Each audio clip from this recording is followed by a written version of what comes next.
Silver just crashed from $110 per ounce to $81 in 6 days. 6 days. That's a 27% loss in less than a week. For context, the stock market crash of 2008 took 18 months to hit those kinds of losses. Silver did it in less time than it takes to plan a vacation. On January 28, 2026, silver broke above $100 for the first time in history. Traders were calling it the new paradigm. Institutional buyers were finally recognizing silver's industrial value. The gold-silver ratio was compressing. Everything pointed up. Then February 2nd happened. $81.67. The question isn't what caused the crash. The question is whether this is the buying opportunity of the decade or the beginning of a much deeper collapse. And when you see what happened to the people who bought silver crashes in 1980 and 2011, you'll understand why this moment matters more than you think. My name is Alex, and I've spent the last decade tracking commodity cycles and central bank policy so you don't have to. I read Federal Reserve statements, COMEX volume data, and Chinese speculation reports because somebody has to translate this into English. If you want to understand what's actually happening in precious metals markets without the hype or the panic, make sure to hit that subscribe button and give this video a thumbs up. Before we dive in, I want to know, what's your silver price prediction by end of year? Drop it in the comments. I'm genuinely curious where this audience stands, because the range of opinions right now is absolutely wild. Here's what we're going to cover. The anatomy of the fastest precious metals crash in modern history. Why this crash is fundamentally different from 1980 and 2011. The bull case for recovery that has nothing to do with hope and everything to do with math. And the decision framework you need to determine whether this is capitulation or just the first leg down. Because here's the thing, silver has crashed violently before. Every single time, the people who understood the pattern made generational wealth. And every single time, the people who panicked sold at the bottom and swore they'd never touch silver again. Let's start with what actually happened. January 28, 2026. Silver breaks $100, the first time in history. Gold is sitting at $4,800. The gold-silver ratio compresses to about 48-1, which historically signals silver is undervalued relative to gold. Physical dealers can't keep inventory. Premiums on American Silver Eagles hit $12 over spot. Online forums are full of people posting photos of their silver stacks with captions like, "Told you so," and "This is just the beginning." The narrative is airtight. Artificial intelligence data centers require massive amounts of silver for thermal management and conductors. Solar panel production is expanding globally. Electric vehicles use 25 to 50 grams of silver per vehicle. Above-ground silver stocks are at historic lows. Major mines haven't increased production. It's a supply squeeze meets industrial demand story. And then, it all fell apart. February 2nd, 2026. Silver opens at $93. By noon Eastern Time, it's at $87. By close, $81.67. A $12 drop in a single day. COMEX saw trading volumes that exceeded the previous record by 40%. Margin calls were hitting leveraged speculators. Physical premiums collapsed overnight. American Silver Eagles that were selling for $12 over spot were suddenly available at $4 over. The people who bought at $110 were down 27% in less than a week. If you bought $10,000 worth of silver at the peak, you were looking at $7,300 6 days later. That's not volatility, that's wealth destruction. Now, here's where most people stop. They look at that chart, they see the crash, and they either panic sell or they convince themselves it's going to zero. Both reactions miss what's actually happening. Because when you compare this crash to the two previous major silver crashes, something very different emerges. 1980. The Hunt brothers tried to corner the silver market. They accumulated massive positions using borrowed money and drove the price from $6 in 1979 to $50.35 in January 1980. Then the exchange changed margin requirements. The Hunts couldn't meet their margin calls, and silver collapsed to $10 by March. $50 to $10. An 80% crash. That wasn't a market crash. That was a manipulation scheme collapsing. The fundamentals of silver didn't change. The supply and demand dynamics didn't shift. It was purely speculative excess getting liquidated.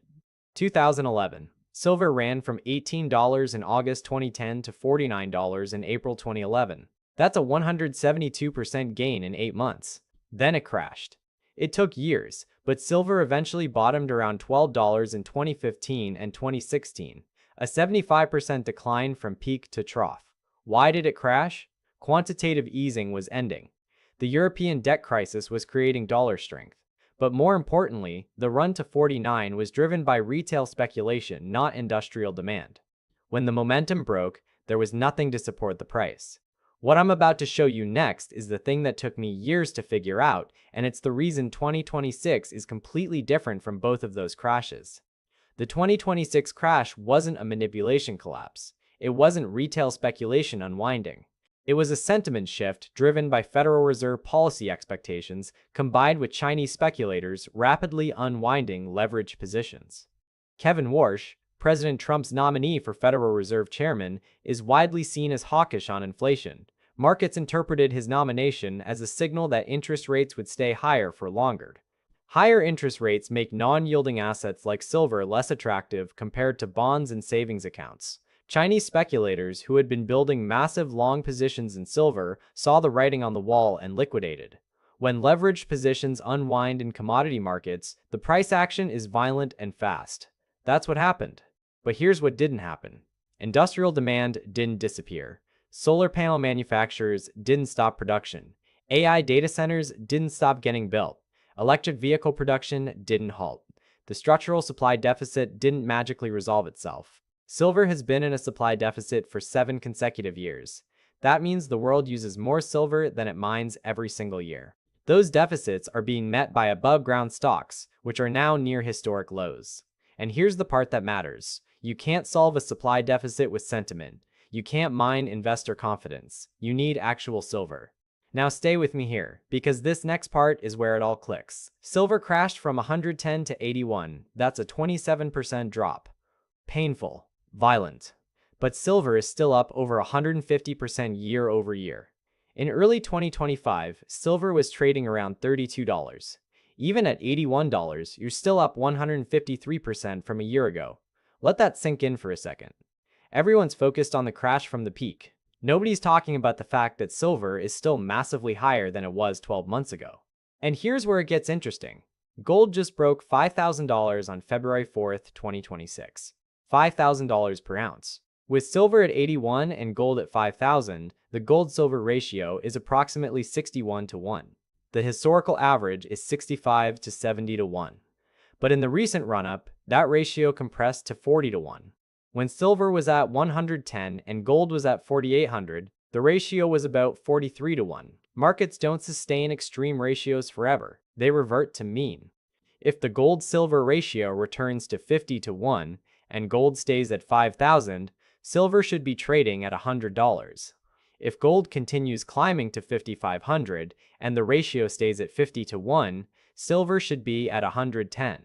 The math is simple, the psychology is not. Because right now, everyone who bought silver in the last 2 weeks is underwater. They're scared. They're angry. They're reading headlines about the crash and wondering if they should cut their losses. And that fear is exactly what creates opportunity for people who understand what they're looking at. If you've made it this far, you're already ahead of 90% of people. But don't stop now, because the next part is where everything clicks into place and you'll see why the next 6 to 9 months could define the silver market for the rest of the decade. Let's talk about the 3 scenarios. Scenario 1, dead cat bounce. The crash from 110 to 81 was just the first leg. Silver rallied to 91 by February 4th. But that's a technical bounce, not a reversal. In this scenario, silver continues lower to $60 or $70 as recession fears mount, industrial demand weakens, and investor confidence evaporates.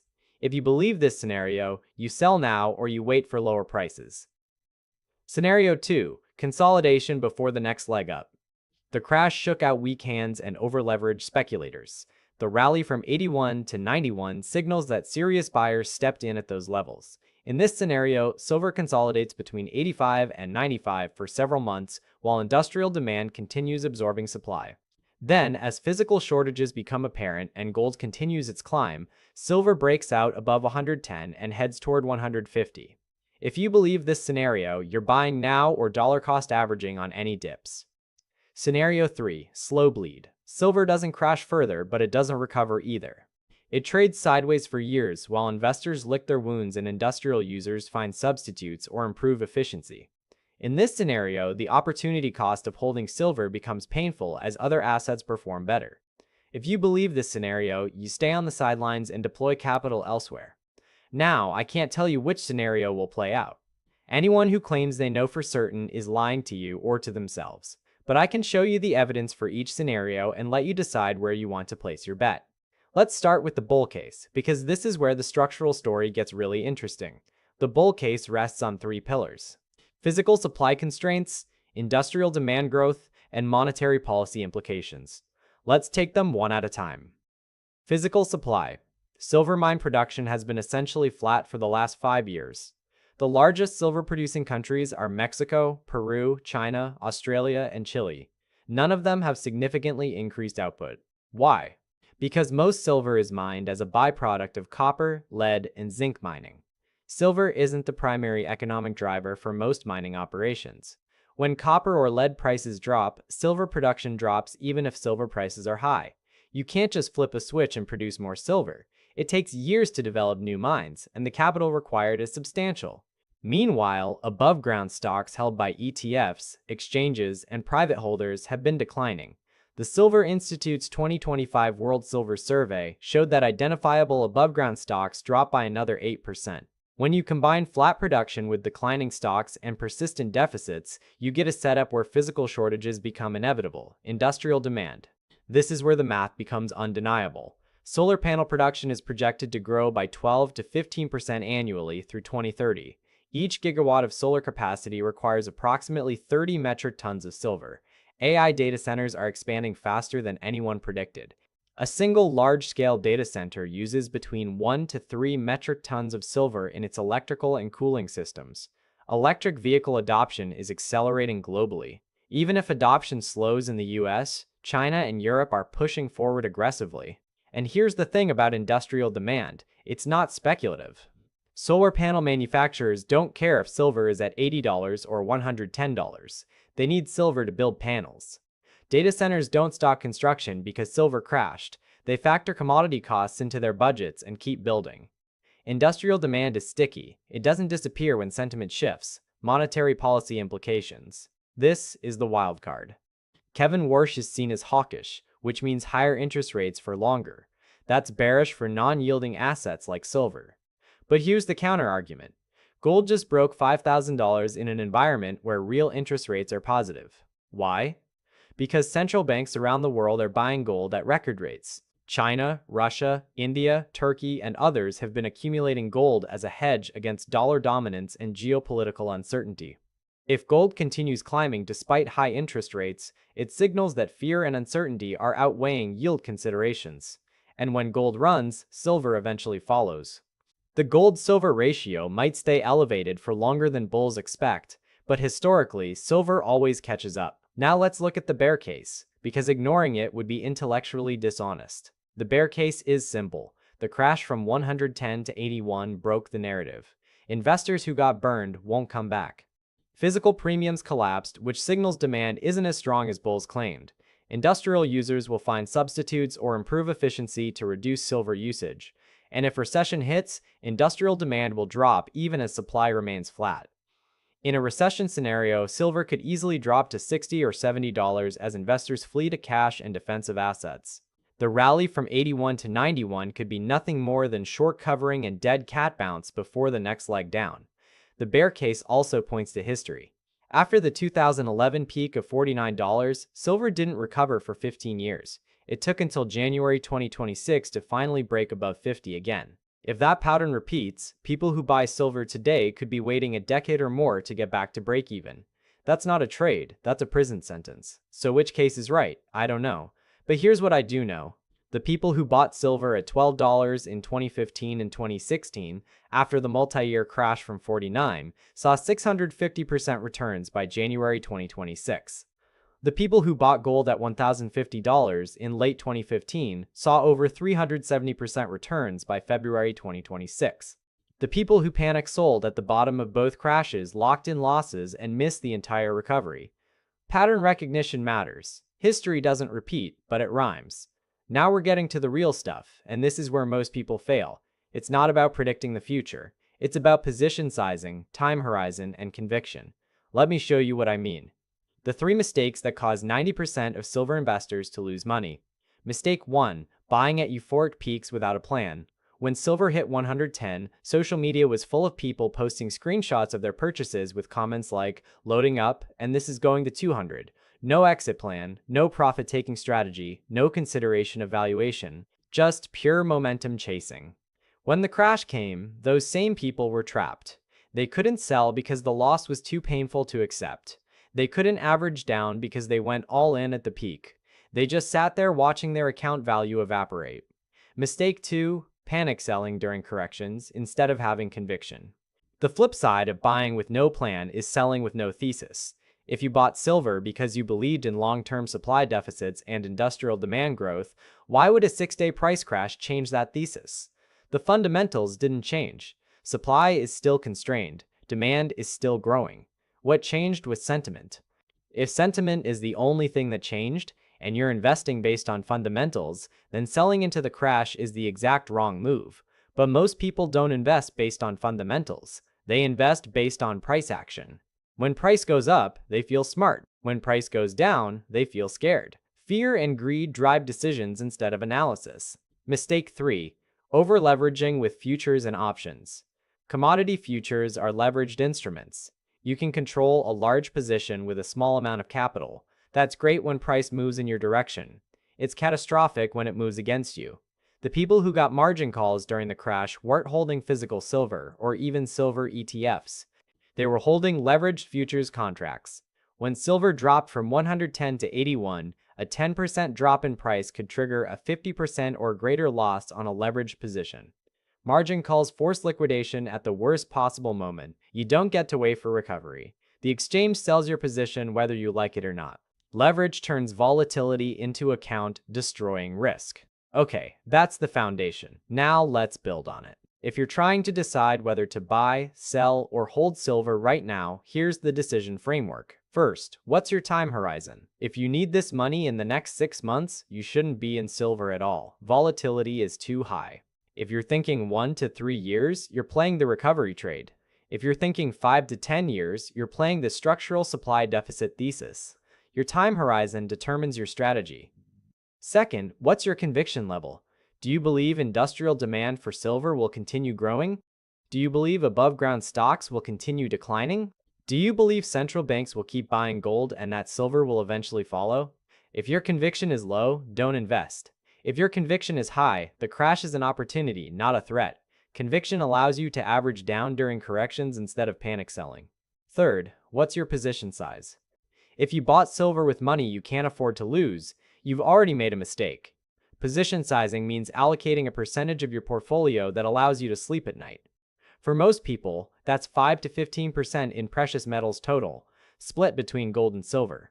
If you're down 27% on 15% of your portfolio, that's a 4% total portfolio loss. Painful, but not catastrophic. If you're down 27% on 80% of your portfolio, that's a 21% total loss.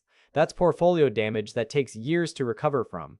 Now let me tie all of this together, because when you see how these pieces connect, everything changes. The crash from 110 to 81 wasn't a failure of the silver thesis. It was a test. Tests separate tourists from investors. Tourists chase momentum and panic when momentum reverses. Investors understand cycles, position accordingly, and use volatility to improve their cost basis. The tourists who bought at 110 are either gone or frozen in fear. The investors who understand the structural story are accumulating between 80 and 95. Here's the timeline that makes sense if the bull case is correct. March 2026. Silver consolidates between 85 and 100. Physical premiums start rising again as dealers rebuild inventory and retail buyers return. COMEX volumes normalize. The panic subsides. June 2026. Industrial users start reporting supply tightness. Lead times for delivery extend. Premiums spike on certain products. Silver breaks above 100 and holds.